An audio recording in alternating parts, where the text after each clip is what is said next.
আজ অনেক দিন পর ভয়েস ওভার, তাও আবার রিলে। খুব শিগগিরই ইউটিউবেও আসবো, কথা দিলাম।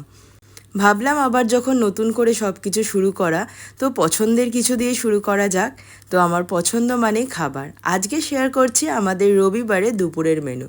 রবিবারে দুপুরে ছিল ভেতো বাঙালির গরম গরম ভাত, আর সাথে আমার পছন্দের মাছের মাথা দিয়ে মুগ ডাল। সাথে ছিল বোনের বানানো পটল দিয়ে পোস্ত দিয়ে একটা পটল। এখানে ছিল কাতলা মাছের কালিয়া, আর সাথে ছিল গরম গরম কাতলা মাছের পেটি ভাজা। এক কথায় বলা যেতে পারে অতুলনীয় খেতে হয়েছে।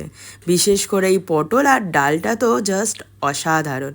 তার সাথে যখন গরম মাছ ভাজাটা মিশে যায় তো আর কিছু তো বলারই থাকে না। প্রথমেই শুরু করা যাক এই পটলটা দিয়ে। পটলটা খেতে কিন্তু দারুণ হয়েছিল, আর বেশ অন্যরকম একটু খেতে হয়েছিল।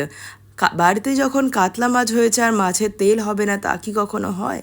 গরম গরম মাছের তেল দিয়ে এই মাছ ভাজাটা একটা স্বর্গীয় সুখ মনে হয়, তাই না? খুবই তৃপ্তি করে এটা খেলাম। ডেভিড সাত সকালবেলা ব্যারাকপুর গিয়ে একদম জ্যান্ত মাছ কিনে এনেছে।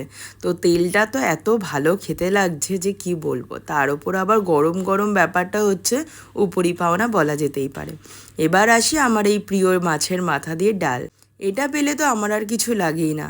মায়ের হাতে ঘি দিয়ে এই মাছের মাথা দিয়ে ডালটা খেতে এত ভালো লাগে আমার, এ স্বাদের আর কোনো ভাগ হবে না। যদিও এই ডালটা আজকে মেজদি বানিয়েছে। গরম গরম ডাল আর তার সাথে মাছ ভাজা দিয়ে অসাধারণ লাগছিল। গতকাল রাতের একটু চিংড়ি মাছও ছিল, তো এটাই বা বাদ যায় কেন। তো খেয়ে নিলাম একটা চিংড়ি মাছও, বেশ ভালোই লাগছিল খেতে। এরপরে এলো কাতলা মাছের যে কালিয়াটা বানানো হয়েছিল। এত মাছ খাওয়ার পর আর মোটেই ইচ্ছা করছিল না, তাও একটুখানি টেস্ট করে নিলাম আর কি। আমি চাটনি না খেলেও শেষ পাতে চাটনিও ছিল।